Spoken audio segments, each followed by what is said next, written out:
November 1870, 40 miles southeast of Dos Palmas in the Colorado desert. Out here, the silence is not quiet. It has weight. It sits on the chest, fills the ears. Wind that isn't blowing, water that isn't there. For the man we'll call the prospector, because no one ever wrote down his name. That silence had broken 3 days ago, the same morning his canteen went dry. The canteen rattled now against his hip bone, with the hollow mockery of a dead beetle. At this stage of dehydration, the mind begins to peel away from the body. The brain, conserving its last moisture, draws back from the skull like meat off a bone. The horizon dances with the cruel shimmer of heat haze the old miners called the devil's water. He was expecting to see death. He was expecting buzzards.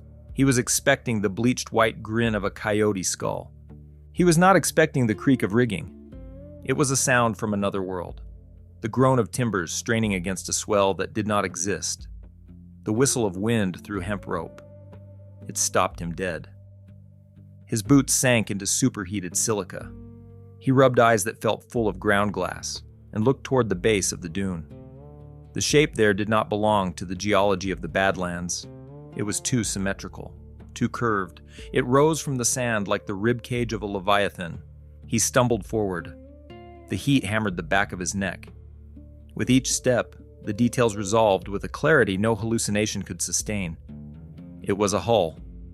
Dark, weathered wood, scoured by a century of sand. Unmistakably maritime. A prow jutted upward, aiming at a sun that was trying to burn it out of existence. There were no waves here. No tide. Only an ocean of sagebrush and alkali flats stretching to the curvature of the earth. The prospector reached out. His hand trembled. He touched the wood. It was hot enough to blister skin, but it was solid. He brushed his hand along the flank of the vessel and felt something sharp, a crusted ridge. He leaned in close, squinting against the glare. Barnacles. They were fossilized, turned to gray stone, but they were there.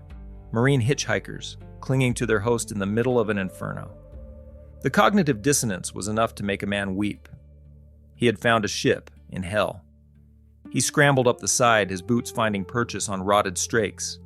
He pulled himself over the gunwale and peered into the shadows of the hold. He was expecting treasure, expecting water, expecting salvation. Instead, the wind gusted, howling through the open hatch with the voice of a drowning woman. And in the darkness below, something shifted. This is not a treasure tale. This is a documented account of a 159-year-old crime scene that the desert refuses to release. If you drive through this region today, you see its rotting corpse. The Salton Sea, a man-made accident born from a 1905 engineering failure, now slowly turning into a toxic dust bowl. Crushed fish bones bleach on the shoreline. Tilapia skulls stare up at the sky from a beach that smells like agricultural runoff and old death. This was the Cahuilla Basin, a geographical bowl sitting 230 feet below sea level. A massive depression that acted as a drain for the erratic mood swings of the Colorado River. The landscape here is a serial killer of perspective. The heat distortion is so severe that mountains appear to detach from the earth and float free of the horizon. The ground is a patchwork of salt crusts that look like snow but burn like acid. It is a place where the map is a liar. For the Cahuilla people, the memory of water was kept alive in oral tradition. They spoke of a time when the basin was an inland sea, teeming with fish and white birds. They knew the valley floor was not land. It was a sleeping ocean bed, waiting to be refilled.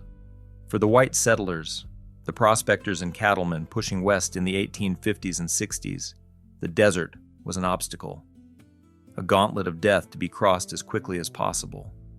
They didn't know they were walking across a seabed. They didn't look down. If they had, they might have noticed the tiny spiral seashells crunching under their wagon wheels, miles from the nearest coast. The winter of 1861 to 1862 struck California with an atmospheric river of biblical proportions. It rained for 43 days. The Central Valley turned into an inland sea 300 miles long, In the south, the Colorado River burst its banks. It didn't just flood, it changed course. It poured billions of gallons of water into the Salton Sink, creating a temporary, massive lake in the heart of the desert. For weeks, the desert was navigable. Flat-bottom boats, supply barges, ocean-going vessels seeking shelter from the coastal storms could have ridden the surge inland, carried on a brown, churning highway of floodwater that pushed miles into the interior over scrub brush and cactus. Then the water stopped. The sun returned. The evaporation rate in the Colorado desert is staggering. Water disappears as if pulled by a vacuum. The temporary lake receded with terrifying speed. Any vessel trapped in the shallows would have been stranded. As the water evaporated, the ship would settle. The keel would sink into the soft, wet mud. Then the mud would dry, harden into a concrete-like clay, locking the ship in place. Finally, the winds would come. The dunes would walk. They would bury the hull and leave only the masts to poke out of the sand like grave markers. The first whispers began almost immediately. In 1862, the Los Angeles Star ran a small, peculiar item. It wasn't a headline. It was a curiosity, tucked between mining reports and cattle prices. It mentioned a strange wreck spotted by travelers near the Dos Palmas oasis. They described it not as a wagon or a collapsed shanty, but as a vessel of antique design, open to the sky, its ribs bleaching in the sun. The report was dismissed. This was the era of tall tales, of the jackalope and the hodog. Newspapers were entertainment, not archives of truth. But then the reports kept coming. They came from men who had no reason to lie. Hard-bitten mule drivers, military scouts, surveyors. They didn't describe a generic boat. They offered details that suggest a consistent physical reality. One report from a cattleman named Joshua Talbot in 1870 described a vessel embedded in the clay, located in a canyon that had been dry for centuries. He described the wood as teak, a timber not native to the American West. He described copper sheeting peeling from the hull, a specific method of anti-fouling used on ocean-going ships to prevent shipworms. Why would a cattleman hallucinate copper sheathing? The psychology of the legend began to mutate. It shifted from a curiosity to an obsession. The desert wasn't just hiding wood, it was hiding wealth. The story evolved. It was no longer just a barge carried by the 1862 flood. The timeline stretched backward. The experts of the saloon and the campfire began to theorize that the ship was older. Much older. They whispered of the Cardona expedition of 1615. They spoke of Spanish pearl divers who had sailed up the Gulf of California, hunting for the black pearls of Baja. The legend said that one of these ships, laden with a king's ransom in pearls, had sailed into a high tide, crossed the sandbar into the Salton Sink, and never sailed out. The pearl ship was born. It was the perfect bait. It targeted the two greatest weaknesses of the frontier mind, the desperation for water and the lust for gold. Men began to pack their burros. They bought maps from strangers who claimed to have seen the masts by moonlight. They rode out into the Anza Borrego, looking for a silhouette against the stars. Most found nothing but heat stroke. Some found their own graves, adding their bones to the white dust of the valley. But one man claimed to have found it, and unlike the others, he came back with a plan. Klusker was not a hallucinating drifter. He was a man of the logistics era, a pragmatic operator who ran a delivery service between San Bernardino and the mining camps. He knew the mileage of the desert. He knew the precise weight of water needed to keep a mule alive between wells. He was, by all accounts, a man of substance. When Klusker walked into the offices of the San Bernardino Guardian, he didn't rave. He spoke with the quiet intensity of a man who had seen the impossible and measured it. He claimed to have found the ship. He described it with the forensic precision of a surveyor. It was located, he said, some 40 miles from the Dos Palmas stage station, nestled in a sea of alkali dunes. It was not a small barge. It was, in his words, a Spanish galleon. He described the high poop deck, the broken masts, the distinctive curve of the prow. He claimed the hull was mostly intact, preserved by the dry, salt-heavy air of the sink. The Guardian printed his account. The town buzzed. This wasn't a rumor from a drunkard. This was Charlie Klusker. Klusker organized an expedition immediately. This was not a treasure hunt. It was a recovery mission. He gathered men, wagons, and heavy equipment. They loaded water barrels and winches. The plan was simple. Drive out to the coordinates, excavate the hull, strip it of its secrets, be they pearls, gold, or simply the copper sheathing, which alone would have been worth a fortune. Imagine the caravan leaving the safety of the valley, the wagon wheels grinding through sagebrush that smells like turpentine and creosote. They travel at the speed of a walking mule, 2 miles an hour. The landscape repeats itself endlessly. Scrub, sand, sky. Klusker rides at the lead. His eyes scan the horizon for the landmarks he noted weeks before. A specific cleft in the mountains. A peculiar formation of black volcanic rock. They reach the area. The men dismount. They fan out, boots crunching on the salt crust. They walk for hours, then days. The ship was gone. The landmarks were there. The geography matched Klusker's memory exactly. But the vessel had vanished. The sand in the Colorado desert. The dunes are not static. They are migratory entities driven by the relentless Santa Ana winds. A sand dune can move feet in a single hour. A structure the size of a galleon could be exposed by a storm on Tuesday and buried under 50 tons of silica by Friday. Klusker returned to San Bernardino, broken. The town that had celebrated him now whispered that he was a liar or a fool. He went back out. Again, chasing a ghost that the wind kept moving. He died without ever proving what he saw. With Klusker's failure, the narrative containment broke. The story escaped the realm of misplaced history and mutated into pure folklore. If the ship wasn't Spanish, what was it? The public imagination, starved for romance in a brutal industrial age, began to invent new suspects. The most bizarre and persistent of these red herrings emerged in 1907, courtesy of the Los Angeles Times. This is where the story jumps the shark, and yet reveals the psychology of the era. A story surfaced involving a couple, the Snowdens, who claimed to have seen the ship in the Borrego Badlands, but they added a detail that changed the genre of the mystery entirely. They didn't see a Spanish galleon.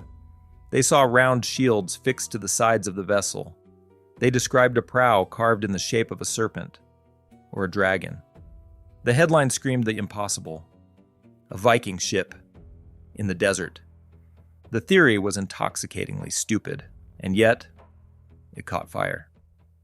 It proposed that Norse explorers, centuries before Columbus, had navigated the Northwest Passage, sailed down the Pacific coast, entered the Gulf of California, and stranded themselves in the desert. Why did this absurd theory gain traction? Because it fit the racial and romantic delusions of the early 20th century. The idea of the rugged blonde Aryan warrior conquering the American West, long before the Spanish, long before the indigenous nations who had been here for 10,000 years, appealed to a certain demographic of settler. It was a way of claiming the land through ancestry, a flashy dragon-headed lie that obscured the darker, quieter truth. While the newspapers printed fantasies about Vikings, they ignored the witness statements that had existed for 1,000 years. The Cahuilla and Kumeyaay peoples, the indigenous inhabitants of the basin, had their own files on the matter. They didn't speak of galleons or longships. They spoke of the great white bird. Their oral histories described a massive, swan-like vessel that had come from the south when the water was high. It had wings, sails that folded down. It had become trapped when the water spirit grew angry and drank the lake dry. The tribes knew the location.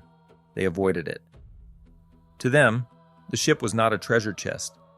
It was a bad place. It was a tomb. It was a violation of the natural order. There is a terrifying detail in some of the indigenous accounts that the white prospectors missed. The tribes described the ship as inhabited, not by ghosts, but by the Sandmen. This aligns with the grim physical reality of the desert. A wooden structure offering shade and windbreak in a landscape of 120-degree heat would immediately become a biological hub. Snakes, scorpions, owls, coyotes, black widows nesting in the hold. The ship wasn't just a wreck. It was a living ecosystem of venom. By the 1920s, the investigation was a mess of contradictions. Witness A claims it's a pearl ship filled with jewels. Witness B claims it's a Viking funeral barge. Witness C, the skeptics, claim it's just an old salt mining dredge abandoned by a company that went bust. Is it possible that Klusker and the others saw a piece of mining infrastructure? A wooden flume? A water tank collapsed on its side?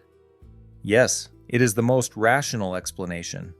But the thicket has one final thorn. A piece of physical evidence that refuses to fit the mining junk theory. In a remote museum archive buried in the notes of a librarian named Myrtle Botts from the 1930s, there is a mention of a specific artifact recovered by a prospector who died of exposure shortly after. He didn't bring back pearls. He didn't bring back a Viking shield. He brought back a piece of wood with a bronze trunnion embedded in it, a mounting pin for a swivel gun.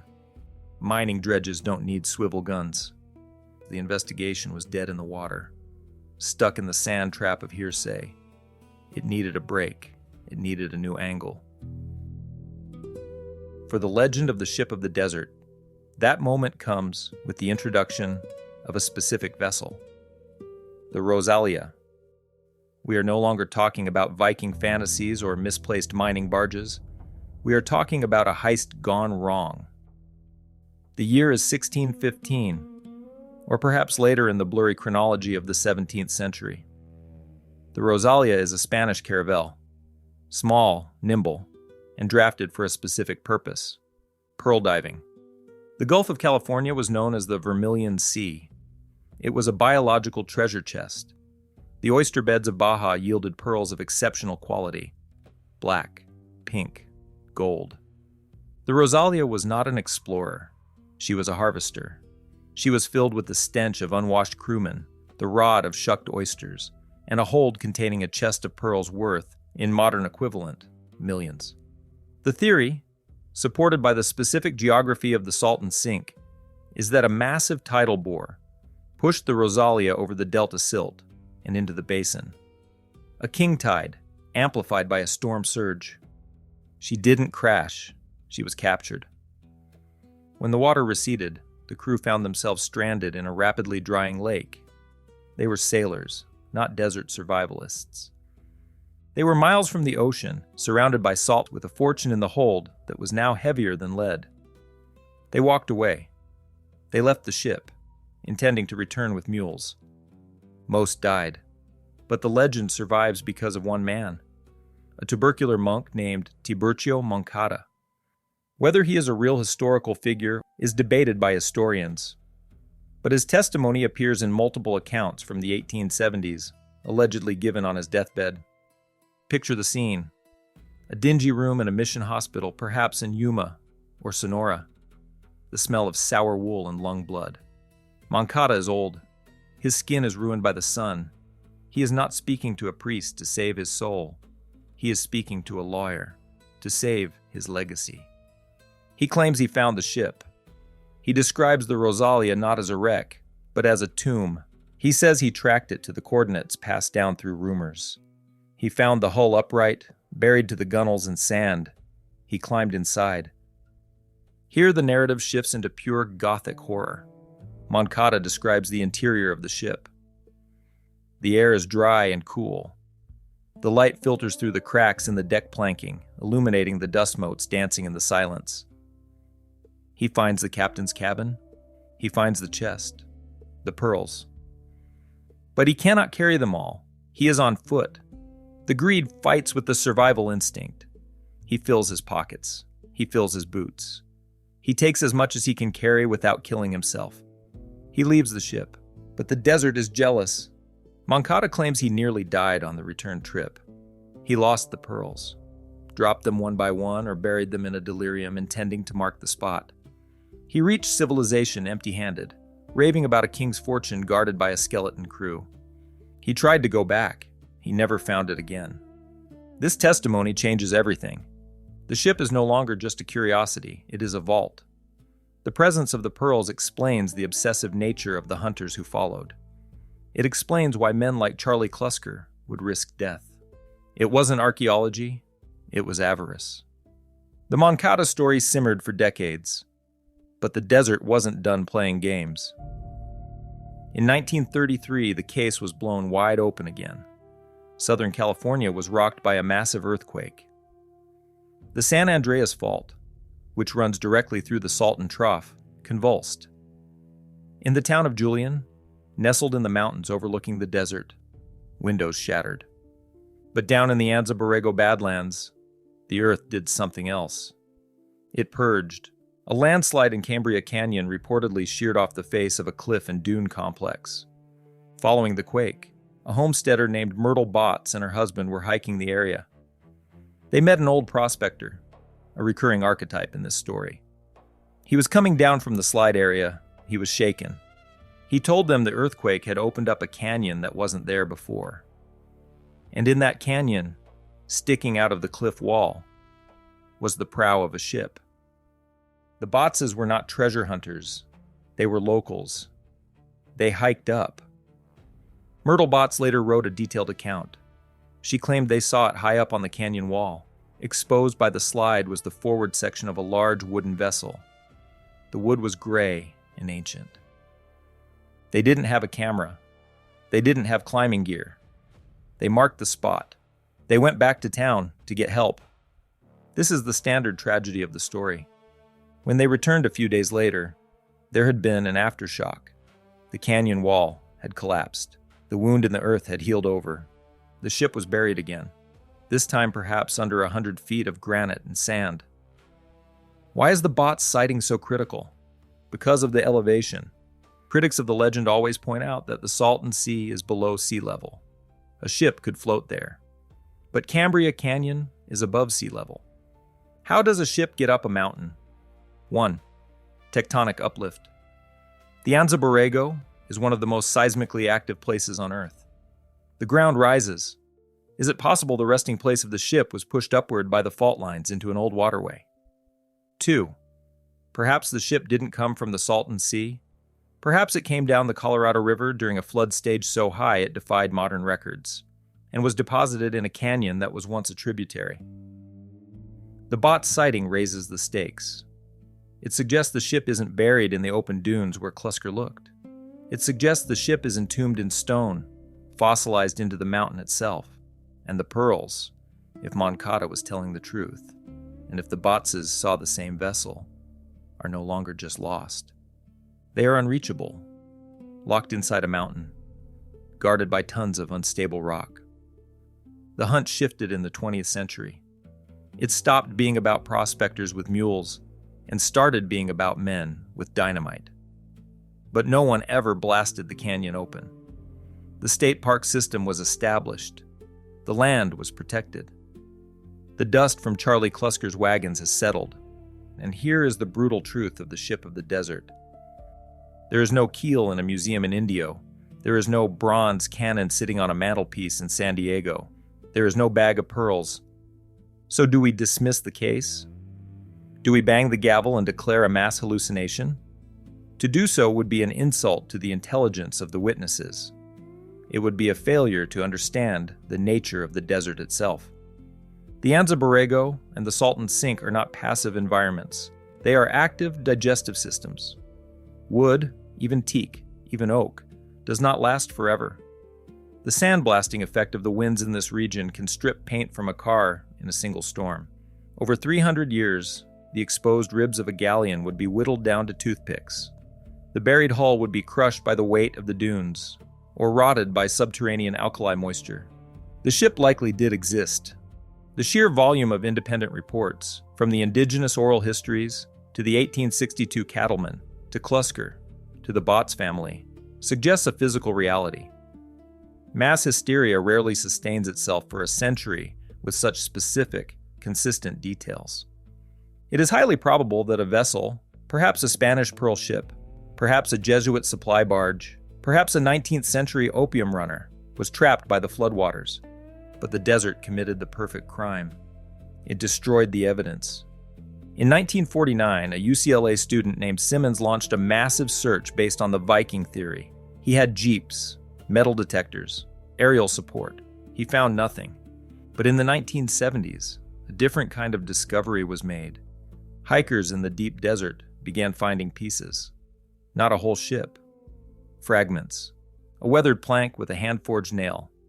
A mound of stones that looked suspiciously like a ship's ballast pile, miles from any water. They suggest that the ship wasn't swallowed whole. It was disassembled. The indigenous tribes took the wood for fires or shelter.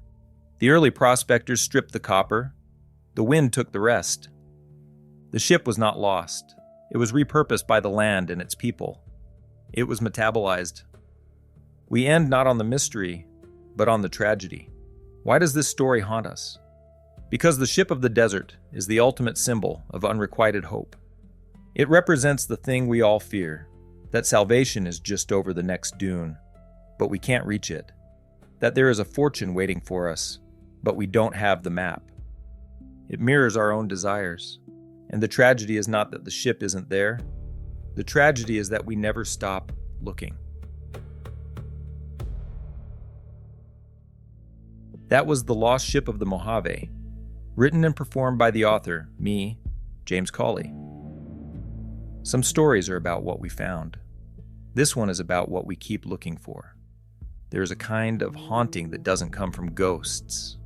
It comes from the silhouette of something that was almost real. A fortune almost grasped. A life almost saved. We invent these silhouettes ourselves, out of heat shimmer and old newspaper clippings, and the particular ache of being alive, in a country that promised us more than it ever planned to deliver.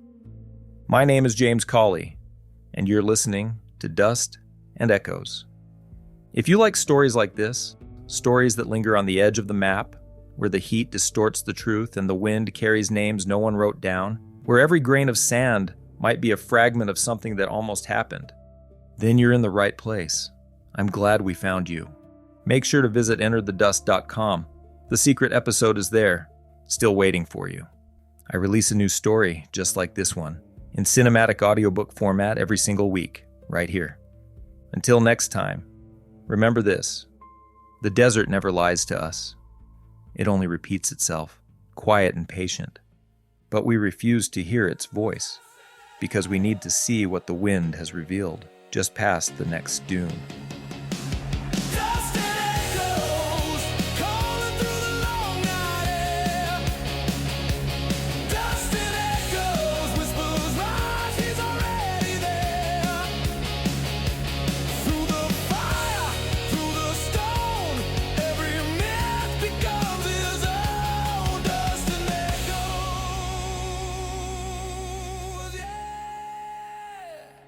Just an echo.